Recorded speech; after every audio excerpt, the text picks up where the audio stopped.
1 FM in Berkeley, KPFA, KPFB 89.3 FM in Berkeley, KFCF 88.1 FM in Fresno, K248BR 97.5 FM in Santa Cruz, and we're around the world at kpfa.org.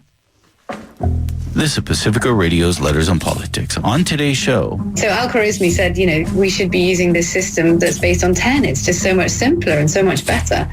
But of course, like with Copernicus is changing around the universe, people were not keen on making this enormous change quickly. So it took a really, really long time before the so-called Hindu Arabic numerals that we all use today, every day, all the time, were actually accepted and came into common usage.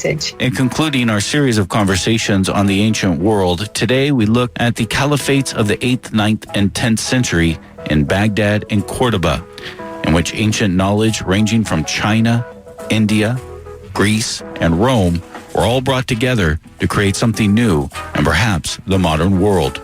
Our guest is Violet Moller. She is the author of the book, The Map of Knowledge, a 1,000-year history of how classical ideas were lost and found. That's next on Letters on Politics.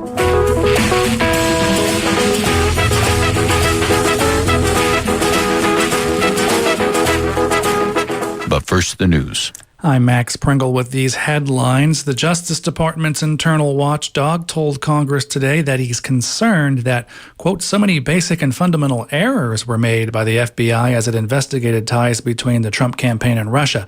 Inspector General Michael Horowitz's testimony before the Senate Judiciary Committee comes 2 days after the release of a report that identified significant problems with applications to receive and renew warrants to eavesdrop on a former Trump campaign aide in 2016 and 2017.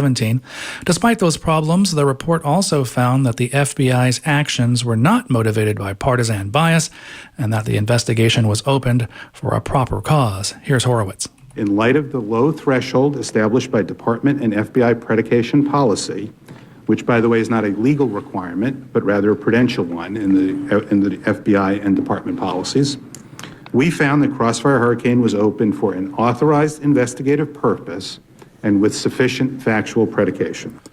Horowitz told senators that the FBI failed to follow its own standards for accuracy and completeness when it sought a warrant from the secretive Foreign Intelligence Surveillance Court to monitor the communications of ex-campaign aide Carter Page.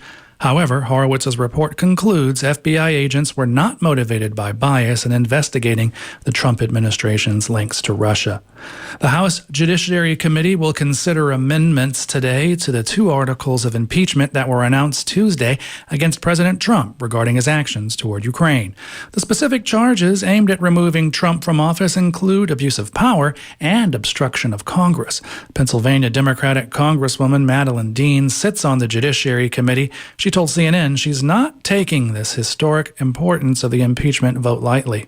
I'm very mindful that we're here for just a short period of time, but we must be caretakers and stewards of this place and of our oath and of our Constitution. And in the face of the extraordinary wrongdoing of this president, seeking for personal and political gain, interference in our elections, risking our national security, nothing could be more grave. President Trump headed to Pennsylvania for a re-election campaign rally Tuesday where he called the effort impeachment light and promised it would lead to his re-election in 2020. The Judiciary Committee is expected to vote in a matter of days. The full House is expected to take the matter up by Christmas. If approved, it goes to the Senate, where it's likely to be rejected by the Republican majority.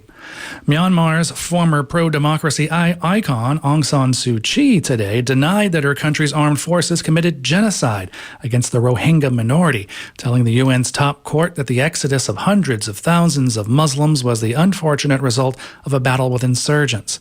Suu Kyi calmly refuted allegations brought by Gambia that the army had killed civilians, raped women, and torched houses in 2017 in what Myanmar's accusers describe as a deliberate campaign of ethnic cleansing and genocide that saw more than 700,000 Rohingya flee to neighboring Bangladesh. Regrettably, the Gambia has placed before the court an incomplete and misleading factual picture of the situation in Rakhine State in Myanmar.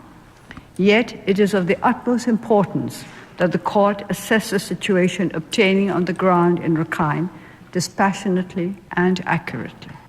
Suu Kyi's appearance at the International Court of Justice was striking, in that she was defending the very armed forces that had kept her under house arrest for about 15 years. She was awarded the 1991 Nobel Peace Prize in absentia for championing democracy in Myanmar. It's the last day of the UK's general election campaign. The latest polling shows the ruling Conservative Party could gain a majority, but the opposition Labour Party has been surging.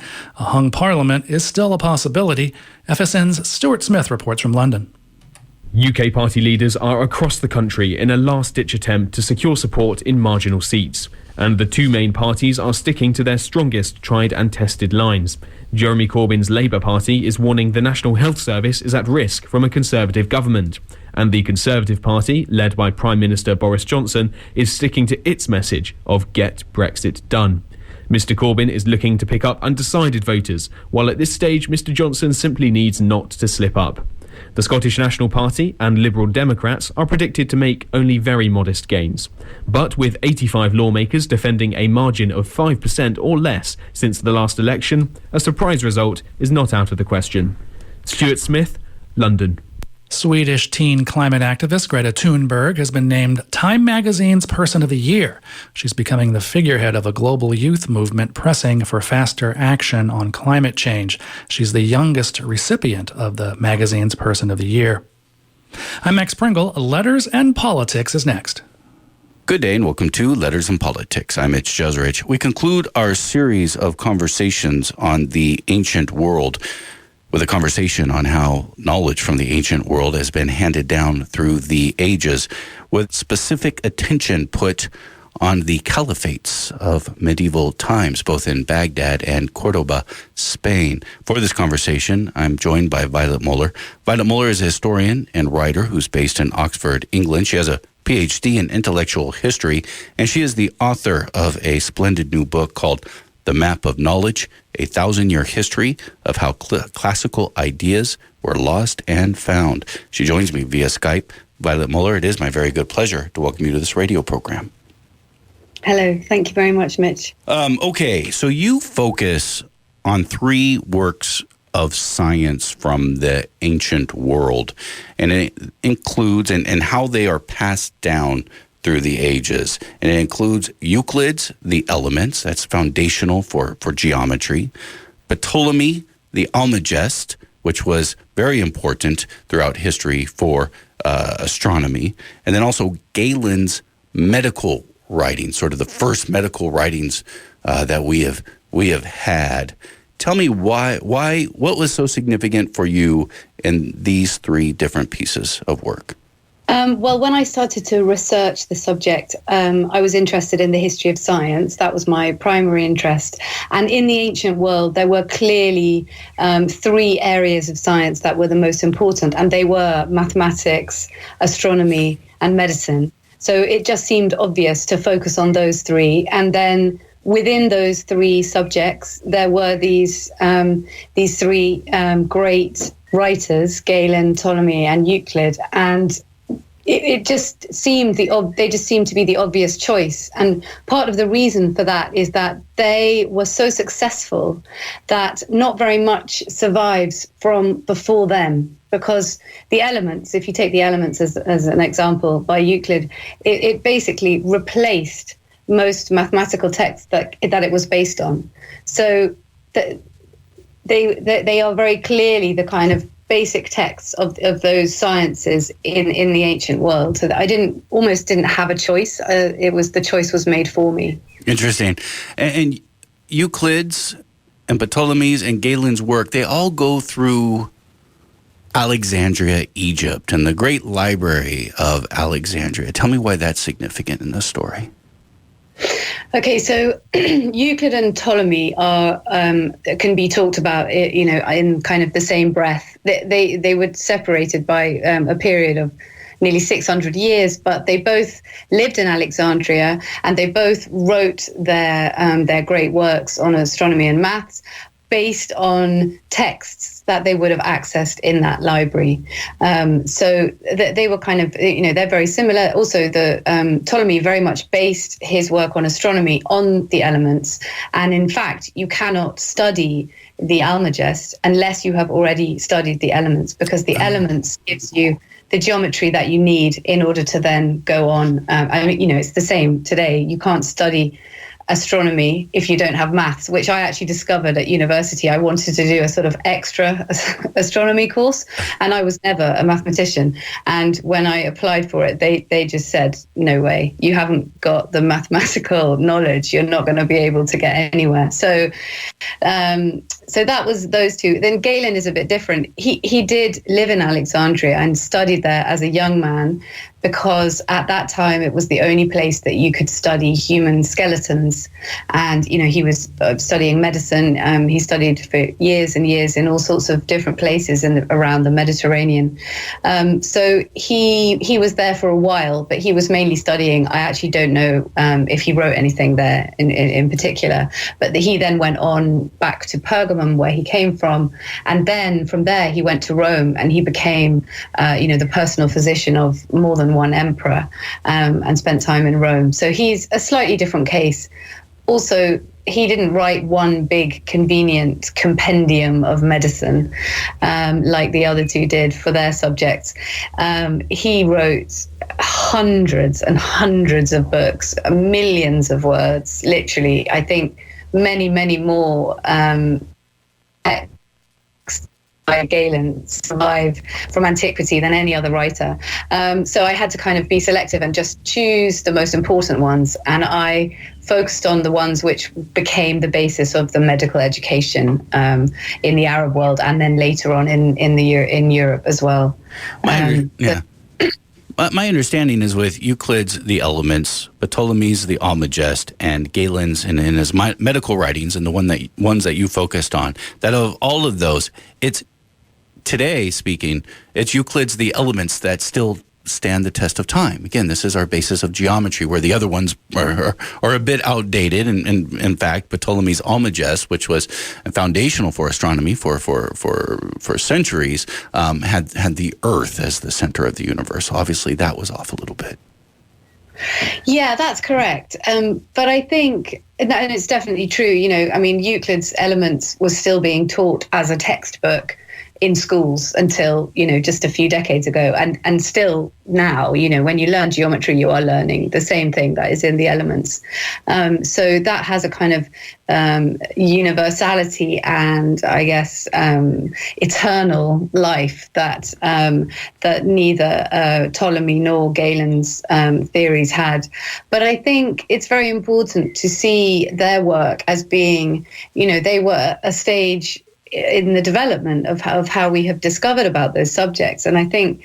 But what's fascinating about Ptolemy, and again with the Almagest and his work on astronomy is while, again, he had we call it a geocentric view of the world with the Earth in the middle of the universe.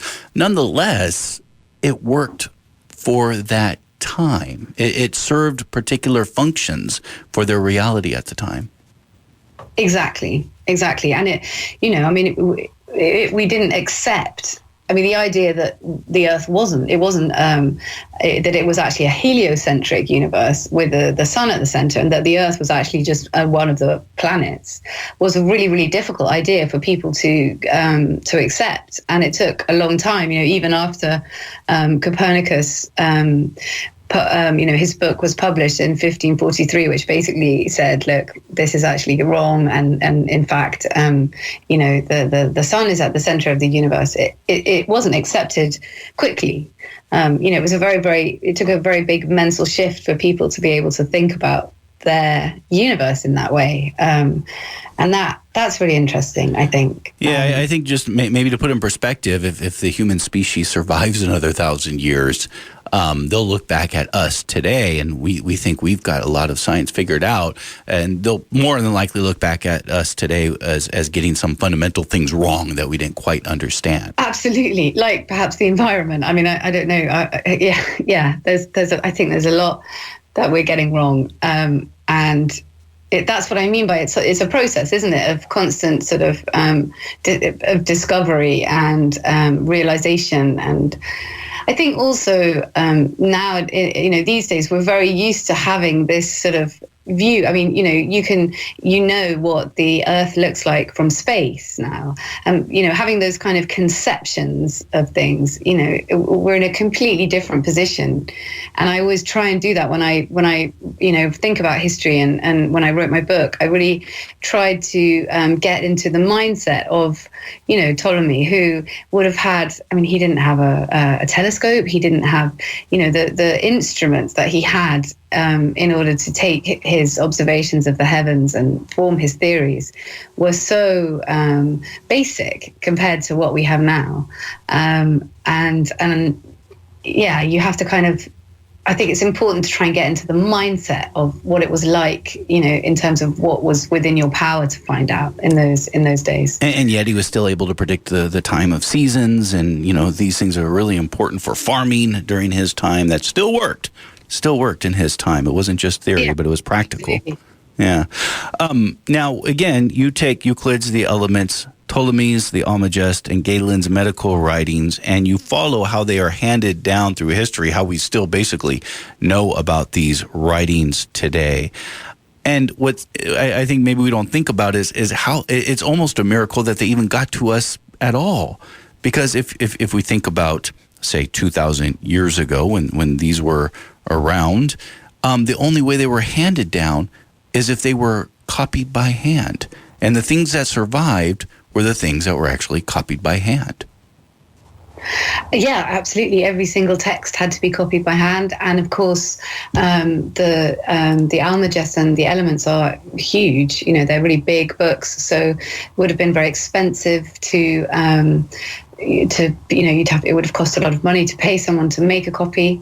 The writing materials were also expensive. And I think another important thing to remember, which is often overlooked, is that for quite a long time, they would have been scrolls. They wouldn't have been written in actual books because, the book, the codex, as it was called, the originator of what we now call a book, didn't really come into common usage until the sort of 5th century, I would say. When Ptolemy wrote the Almagest, he would have written it on scrolls. He wouldn't have written it in a book. And scrolls were obviously quite, because of the unrolling and rolling them up, they were quite fragile. They had to be recopied probably every 100 years if they were going to survive. Papyrus is also quite, it's a more bristle than paper, and definitely than parchment, which was what sort of took over later on, which is much more durable. Parchment made from animal skins is actually quite strong material. So yes, all these factors meant that, it was really amazing that these things survived and people kept them safe, or copied them and handed them down to their children. And especially when you think about that, in the period after the Roman Empire sort of declined in Western Europe, there was a period of a couple of centuries where there was a lot of disease and natural disasters and violence, and the life was quite chaotic. And a book or a scroll is a very, very fragile object in those kind of situations. All it takes is a fire, or an earthquake, or and then they would just be lost forever. So lots of stuff did get lost. We missed out on a lot of things from the ancient world. The vast majority of it, right? And part of the reason why is because these things just decay and nobody, copies them over, and then they're lost. But also purposefully too, because of the rise of Christianity within the Roman Empire. Yes, definitely. The Christians, certainly in Alexandria, as Christianity rose in power as a sort of force, the problem was that a lot of the libraries in the ancient world were in temples. And so, for example, if you take the story of the Serapeum Library, which was the sort of daughter library of the great library at Alexandria, and it was in a temple, and so the Christian mob, when unrest broke out between the Christians, they and the pagans, they focused their attentions very much on the temples, and books were obviously destroyed, scrolls were destroyed in the process of that. I really wanted to focus on the Islamic Caliphates between the 8th century and I guess 15th century, first and well, actually both, but first in Baghdad and then in Cordoba. And I think what's important to understand here is partially, again, with the rise of Christianity throughout the Roman Empire, and especially in Western Europe, in the Western Roman Empire, you had the emphasis on religious writings. Now the writings that were being duplicated, again, it had to be done by hand. It's really important to remember, are religious writings. The Caliphates, they are able to keep these, not only these writings alive, but these intellectual traditions alive. How did they do that?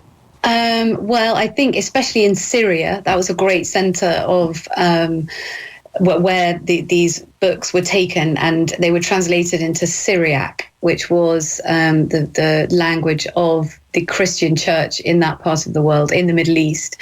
Because before the Arabs arrived, there were more Christians in that part of the world than anywhere else. So obviously, that's where Christianity originated, and they, as you say, it was within a sort of church setting, but there were still people who were Christians and were bishops or whatever, but they still were interested in scientific subjects and maths and that kind of thing. And for them there wasn't a conflict, or at least not a conflict that they allowed to bother them, between the scientific text and the sort of religious aspect of their lives. Also, for Christians, there was quite an impetus to study astronomy and basic maths, because they had to work out the date of Easter every year, and that involved knowing when the vernal equinox was, and they had to, in order to find that out, they had to, that was astronomical information. So that was a kind of driver for that. Medicine is, everyone always needed medicine. They always needed to be cured from disease. So I think Galen's writings were in a slightly different position to Ptolemy and Euclid, insofar as, not all of his writings, obviously, because he wrote way too much, but the sort of really practical books, the books that could really help with healing and diagnosis, were definitely shared and recopied. And were often in monasteries or churches, because they were so useful for the local community. So I think that's kind of how that happened. And then in Byzantium, in what is now Constantinople, Istanbul, there were big libraries, which were sort of repositories for a lot of these books. There wasn't a lot of original scientific study going on there, but it was a great center of preservation. And it's definitely a place that when the Abbasid caliphs in Baghdad began to look for these books, Constantinople was one of the places where they wrote to the emperor and asked if he could send them books, because they knew that they were in existence in that city. And this is where, again, you'd see the fire of learning take hold in Baghdad in the 7th century, beginning with Al-Mansur, one of the early leaders of the Abbasids, and then he would create the Al-Mansur Mosque. And in this mosque, what's important, I think, to understand is it also served as a library and a place of scholarship. Yeah, so it's a similar story with, pagan temples were always centers of education and where books were often kept. And of course, the same with the Christian church. For a long time in the medieval period, the only place you could learn to read and write in Europe was in a monastery or in a sort of church setting. And it was very similar with Islam. There were sort of schools attached to mosques, and they would have had collections of books, and teachers would have, they would have been teaching there. Initially, they would have been teaching children to read and write and, to be able to read the Quran. But obviously that extended way beyond that, depending on, who was there and what they were interested in. And I think something important to understand is, and we hear this today, where Islam has respect for people of the book. And when we hear that, we think people of the book, meaning the Old Testament, the New Testament, and obviously the Quran, which is the Quran is a part of that religious tradition. But back in this time of the Caliphates in the 8th century onward, there was also great enthusiasm, not just for those books, but all books, and that it was a part of Islam and for intellectual inquiry, for scientific inquiry. Discovering the world for them also meant discovering Allah. It was congruent with religious practice. It was at certain times in certain places, that is true. And there were different, sort of philosophies that were followed and religious traditions. It's very complicated. And, it varied very much from place to place. And there were a lot of sort of variations and, differences of opinion. But certainly in Baghdad in the 8th and 9th centuries, they considered, led by many of these caliphs, they considered that, learning, like as you said, learning about the sort of the great book of nature was a way of coming to God and praising God. And that was one of the drivers behind all these incredible things which they discovered and studied and tried to find out. This is Letters and Politics, and we are in conversation with Violet Moller, author of the book, The Map of Knowledge, A 1,000-Year History of How Classical Ideas Were Lost and Found. The topic of today's show is how classical knowledge made its way through the ages. In a moment, we'll dive into how the Islamic caliphates of the 8th and 9th century and the medieval period of time not only preserved ancient knowledge from the Western world, but also brought in knowledge from India and Africa and brought it all together and created really a whole new level and base of knowledge that I like to think would lead to the birth of the modern world. Now, it's always debatable when the modern world began, and you could even say, a lot of people would say the time of industrialization, which makes a lot of sense, but I don't think we get to the industrial age if it's without the mathematic advancements that we get from the Islamic world. So that's coming up next. I'm Mitch Jeserich, and I do need just a moment of your time before returning to today's show. We are at the end, or really not the end yet, but the final stretch, really, of our end of the year fund drive, in which we come to you asking for a financial contribution to make shows like this possible, for us to be able to take a chunk of time and, talk about the transfer of knowledge through time. That only happens because listeners like you recognize the importance in supporting non-commercial radio. As always, I ask for a financial contribution that you can afford, one that is reasonable for you, one that is according to your own means, but also to donate as generously as you can within those parameters, because what we need to do is raise enough money to keep the lights on and the transmitter operating, to keep this radio station, not just this radio program, but to keep everything that this radio station does and provides for the community on the airwaves, but also the physical community that we live in. If you are interested in a thank you gift, I got two of them for you. The first, this book that we were talking about, The Map of Knowledge, A 1,000-Year History of How Classical Ideas Were Lost and Found by Violet Moller. Brand new book, yours for a pledge of $150. I do want to tell you that this book is one of my favorites of the year. I absolutely loved it. And as I was reading through it, I couldn't put it down. It was one of those books I actually, we do so many of these, really almost impossible to get through an entire book, but I do spend many hours in trying to prepare for a conversation like this. But this was one of those books where I actually kept reading after the interview because I wanted more of it. And one of my favorite books of the year, and has also affected the way how I want to travel.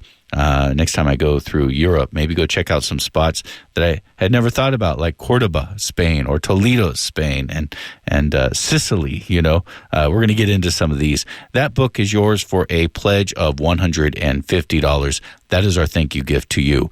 Also, for a pledge of $150, we have the Letters and Politics Ancient History Pack.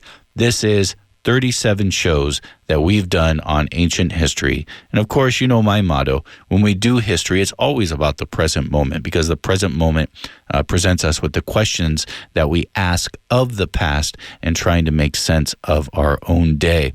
And it includes shows that we've done about the ancient Roman Republic, how it fell, how it transformed into an empire, our conversation with Emily Wilson, who was the first woman to translate the Odyssey and why that mattered.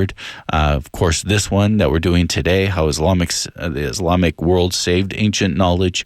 Our show with Reza Zarqami on Cyrus the Great and the Persian Empire. Stephen Greenblatt on Lucretius and the nature of things.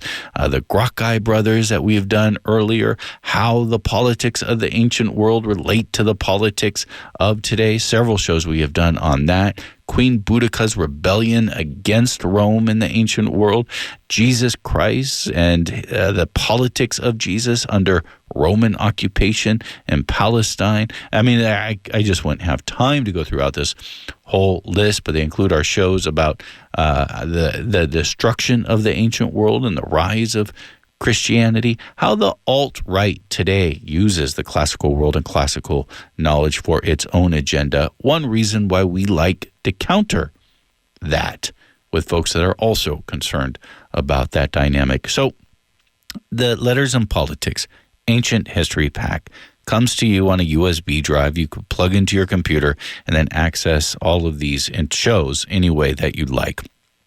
All of it together is $150. So the book, $150, and then the Ancient History Pack, $150. You can get them together at a pretty good discounted rate of a pledge of $250. Now, the phone number I'm going to give you, listen closely, because I'm going to give two of them, one for people who are listening to the KPFA in Northern California and the Bay Area, and also for the Central Valley KFCF. You'll all get the same phone number, and then our friends in Southern California will get a different phone number. For KPFA and KFCF, the phone number is 1-800-439-5732, 1-800-439-5732, and online at kpfa.org. Got a number of phone room volunteers here today. They're donating their time and their labor, getting here through sort of inclemental weather. You can honor them with your contribution as well. And for our friends in Southern California, the phone number is 818-985-5735, 818-985-5735, and online at kpfk.org.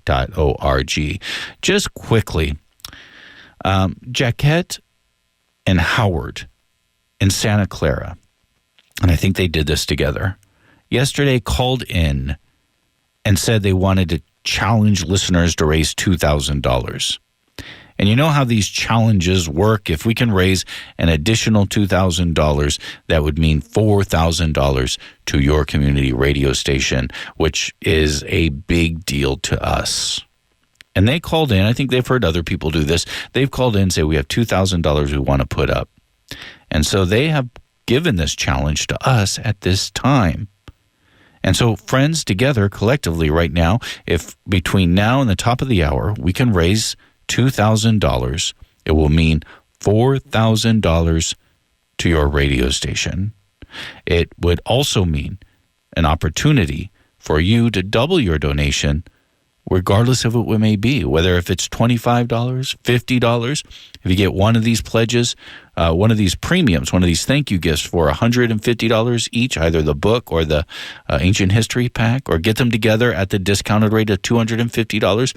My point being, it all will be doubled if we can raise collectively $2,000. So the phone number is for KPFA listeners and also KFCF listeners, 1-800-439-5732. 1-800-439-5732, and online at kpfa.org. And in Southern California, that phone number is 818-985-5735. 818-985-5735, and online at kpfk.org. All right, we now get back to our conversation with Violet Moller. The Abbasid Caliphate was large. It was a large empire. And I think what was unique about what was happening in Baghdad's the center of it, and what's happening in Baghdad in this period of time, is that on one hand, they are bringing and keeping alive the knowledge that you found in the ancient Western classical world from Greece and also from Rome. But then to the east of it, it is also bringing ancient knowledge from India, from Persia, and sort of mending it all together. And what I found really interesting was what they did with Indian knowledge. Can you tell me about what was called the Siddhanta by Brahmagupta? Yes. Well, that's how we got our numbers. I mean, our system of numbers, that they came from India and possibly even China before that. And this very poetic, complex astronomical text came to Baghdad at some point. No one is quite sure when, called the Siddhanta. And some poor scholar was set to translate it, and goodness knows how he managed to do that, because it's as I say, it's all written in poetic language. So it's not like Euclid's Elements, which is so absolutely clear and so it's not basic. Straightforward. Not at all. It's math within poetic prose.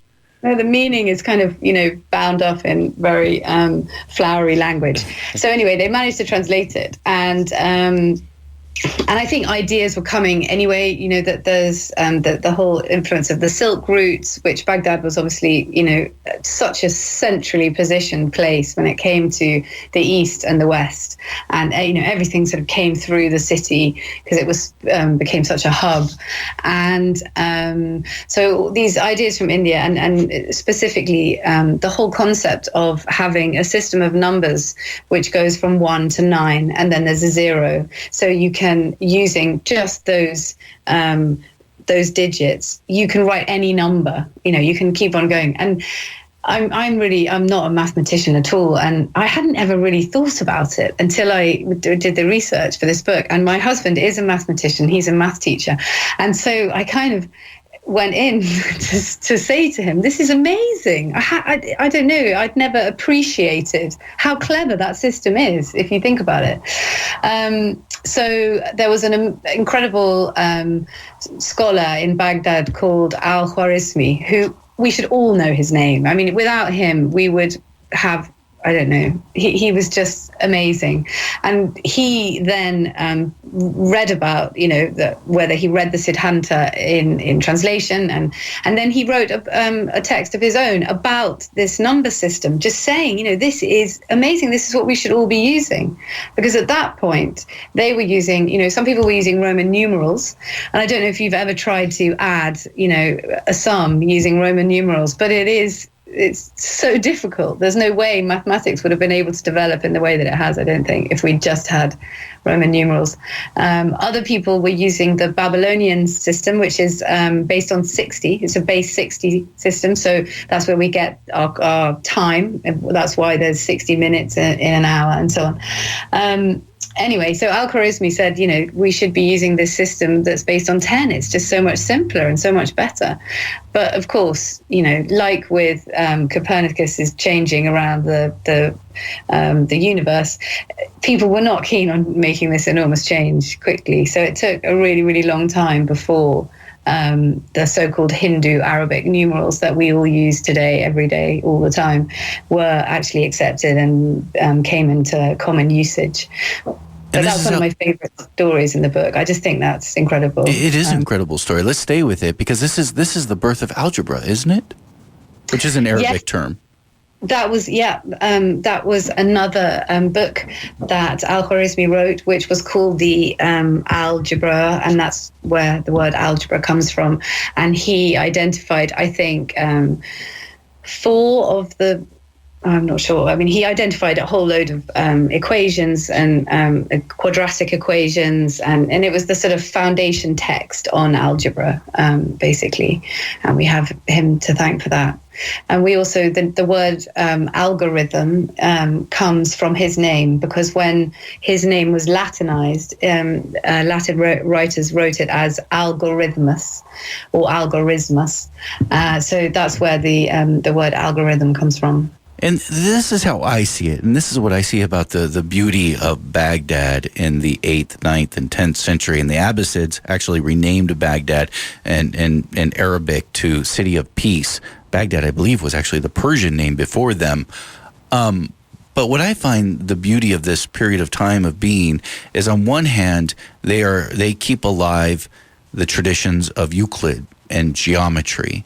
And then on the other hand, and maybe on the other side of this empire, they're bringing the knowledge from India, again, the Siddhanta written by Brahmagupta, and bringing it all together into something brand new, which for me, I am very tempted to say, would be the birth of the modern world that we see with the work of Musa al-Khwarizmi.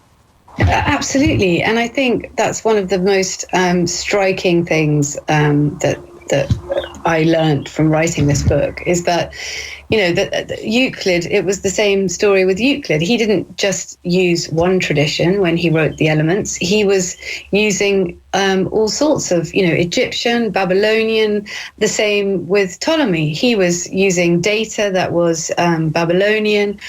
So I think this idea that our culture has always been Western and has always been from this very narrow, single kind of tradition it's just so wrong.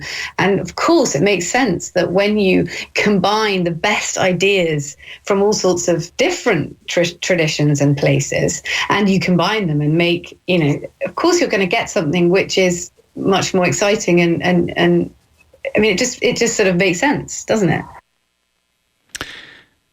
Violet Moller is our guest. She is the author of the book, The Map of Knowledge, a 1,000-year history of how classical ideas were lost and found. And we are in conversation how knowledge from the classical world transmitted throughout the ages, and especially the role that the Islamic Empire played in the medieval years, the European medieval years, and what that would kind of bring in all this ancient knowledge, which I think is really a kind of a beautiful story, right?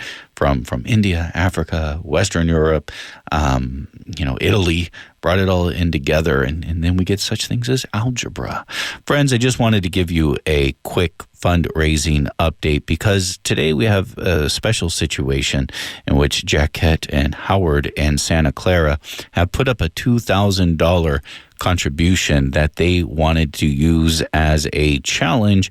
And I think for them, it's a couple things. One, it's their ability to try to help me to spur you, and they're trying to spur you to donate to this radio station, because they want what you hear on this radio station, because you won't hear this anywhere else. And then also, $2,000 is a lot of money. If you're going to donate $2,000, you want to make sure that it's sustainable and that it will, what you're putting towards will still be here. Because if not, then put it somewhere else, right? That makes sense. And so what they're saying is we got a significant, we got a good chunk of money here that we could donate to this radio station. But we need to know that there are enough people out there that could pledge $50, $100, $250 to match that $2,000, then, we get a sense, okay, we could do this. There's still enough support out there to keep this radio station going. So the phone number, if you're listening to KPFA in Northern California or even KFCF in the Central Valley, to make your contribution is 1-800-439-5732, 1-800-439-5732. You can also make the pledge online at kpfa.org. And in Southern California, that number is 818-985-5735, 818-985-5735, online at kpfk.org. We do have thank you gifts. This book, I mean this, it's one of my favorites of the year. I kept reading it after the show was over because I just wanted more. The Map of Knowledge, brand new book, yours for a pledge of $150. Then there's the Ancient History Pack, 37 shows that we have done on ancient history over the years. That is also yours for a pledge of $150. You can get them together at the discounted rate of $250. Wasn't I supposed to give you an update towards that challenge? We have raised $620 towards that $2,000 challenge. $620, a little under $1,400 we need to try to raise in the next 15 minutes. The phone number is, for KPFA listeners and KFCF listeners, 1-800-439-5732. Again, 1-800-439-5732. Online at kpfa.org. And for KPFK listeners in Southern California, 818-985-5735, 818-985-5735, and online at kpfk.org. Let's go back to today's program. In Western history, we usually look at it beginning with ancient Greece and Athens, birth of democracy. Then you get Rome, ancient Rome versus Republic, transitions into an empire. And then we get, as we would call it, the Dark Ages, which is just this about 1,000-year period of time in which not a whole lot other than Christianity is happening. And then miraculously, the Renaissance, the rediscovery of the ancient world that would lead to the Renaissance, and then after that, the birth of the scientific method, and then after that, the Enlightenment, and so on and so on. What is always left out is what the Islamic caliphates did. And we've been talking about the Abbasid Caliphate, but there's another important caliphate to talk about that as well. And you've mentioned it a few times, the Umayyad Caliphate, that would actually bring this knowledge back to Europe through Spain. Tell me about what's important to know about the Umayyads and Spain in this narrative. Well, the first thing is the story of how they got there. It's the most amazing story. So when the Abbasids, did their coup, the story goes, I don't know, who knows how accurate it is, but the story goes that they literally murdered every single Umayyad they could find because they wanted to stamp them out.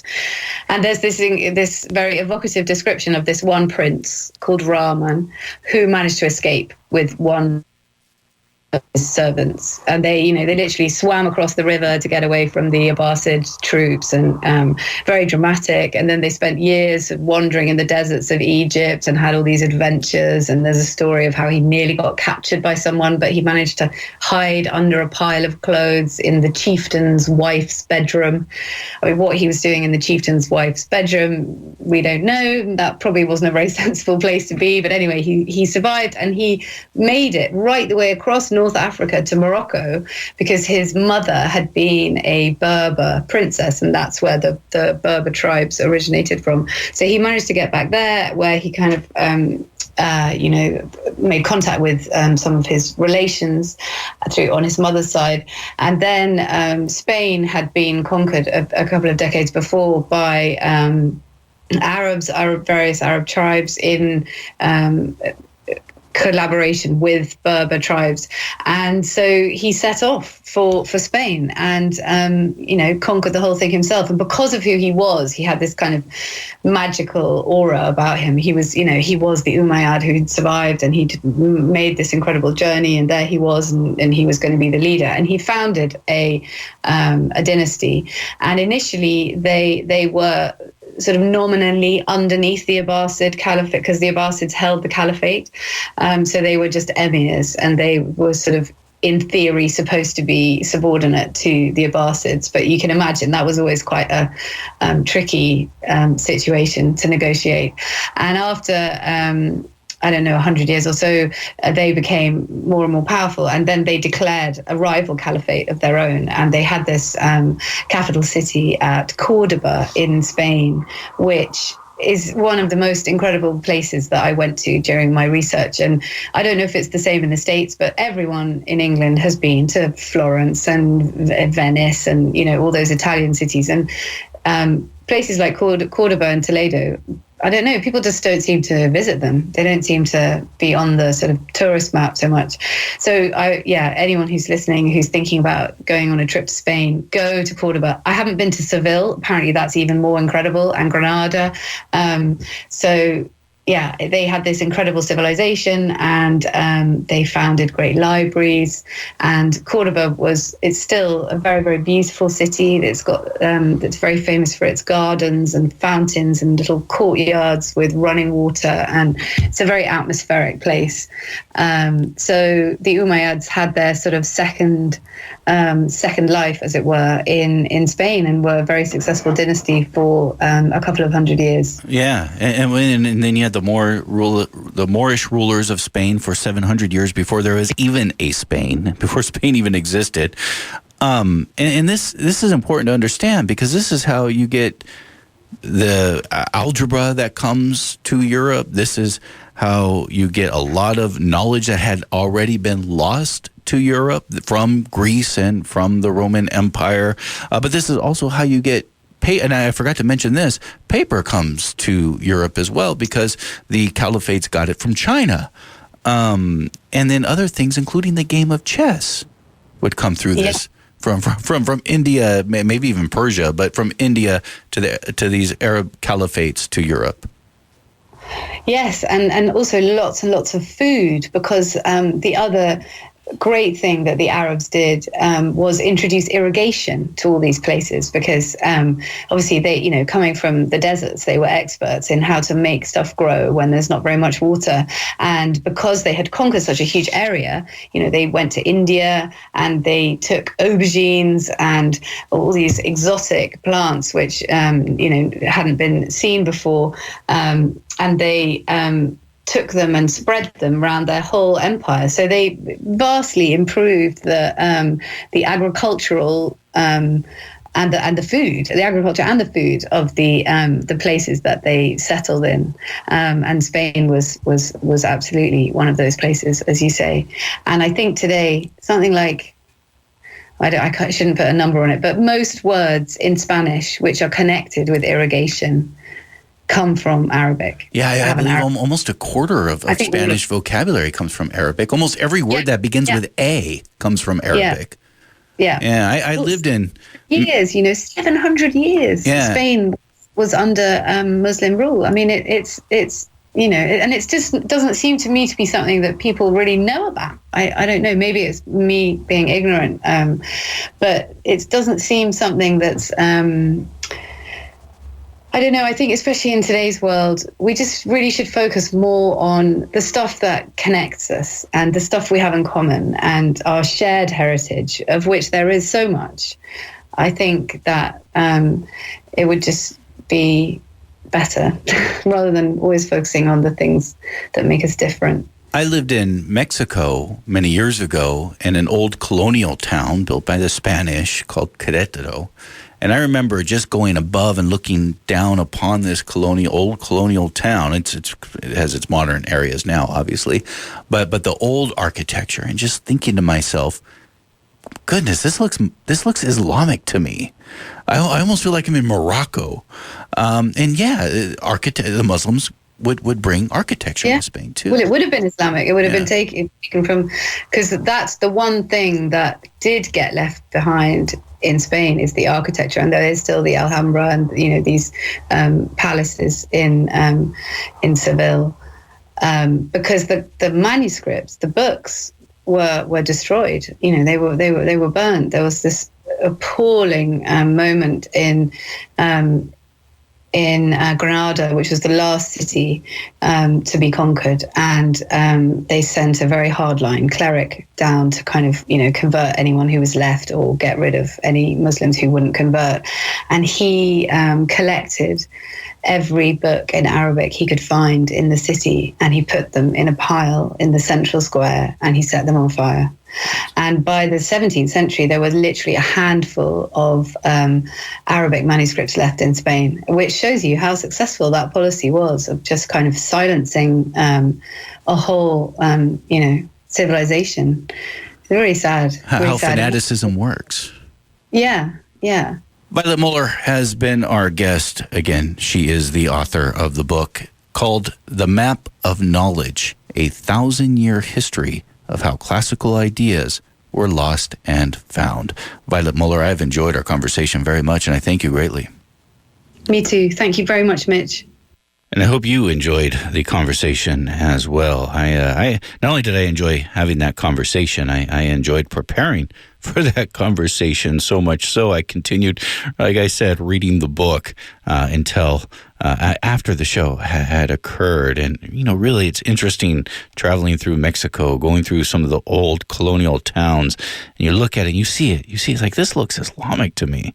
Many of the words in Spanish come from Arabic. I mean, I just thinking, I don't even know if this one's actually true or not, but the word for the game chess in Spanish is ajedrez. Ajedrez. That just sounds Arabic to me, and I know many words in Spanish that begin with A have their origin in Arabic.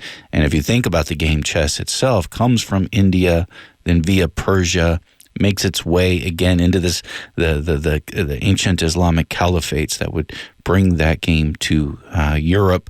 That it would transform as it did all of this up into the game that we know of today.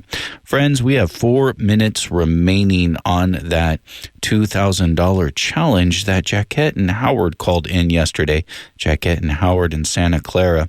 We have raised $1,525 towards that $2,000. We are $475 short and about 4 minutes to make it. If we can raise an additional $475 between now and the top of the hour, that would be $4,000 to your radio station here in the end of the year fund drive. For listeners on KPFA and KFCF, both in the Bay Area, Northern California, and the Central Valley, the phone number is 1-800-439-5732, 1-800-439-5732, and online at kpfa.org. For our friends in Southern California listening to KPFK, that number is 818-985-5735, 818-985-5735, and online at kpfk.org. For a pledge of $150, one of my favorite books of the year, The Map of Knowledge, is yours as a thank you gift. For a pledge also of $150, you can get our 37 shows that we have done on ancient history. It's called the Ancient History Pack, including the biography on Socrates, ancient Greek democracy, and a whole lot more. Yours for a pledge of $150. You can get them together at a pretty good pledge rate of $250. You will get both the book and the Ancient History Pack. The number again is 1-800-439-5732, 1-800-439-5732. That's if you're listening to KPFA. In Southern California, that phone number is 818-985-5735, 818-985-5735, and online at kpfk.org. Just under 2 minutes to go. The first call towards trying to raise $475 has just, there's a second call of trying to raise that $475 for this matching period is up. I do want to thank Ed in San Francisco for Ed's generosity. Jenny Ann in Clovis, thank you. Oh, what a kind, very, very kind note of you, Jenny Ann. I'm not going to repeat it on air, though. Sana, I hope I'm saying that correctly. You know, I say a lot of things incorrectly. Nonetheless, in San Francisco, I'm very thankful to you. Laura in Los Gatos, thank you for your generosity. Ruth in Los Angeles says that she listens to this program because she learns a lot. Ruth, I learn a lot too. I've always seen myself as the student representative in this process. Ruth, thank you. Stephen in San Francisco says letters and politics. Favorite piece of radio ever. Stephen, let's not exaggerate. It's okay. But I do appreciate your contribution and enthusiasm. Roger in Alexandria, Virginia. Listening in Virginia, I suspect kpfa.org. Roger, thank you for that. Dana in Fairfax says she enjoys the analysis and guests she hears on this radio station. Thank you, Dana. Joseph in Benicia. Donald in San Francisco. Thank you all. 3 people calling in right now, and I can only give you the number one more time before I'm out of time to try to make this challenge. The phone number, if you're listening to the San Francisco Bay Area or KFCF or KPFA, is 1-800-439-5732. 1-800-439-5732. Online at kpfa.org or in Southern California, 818-985-5735. We made the challenge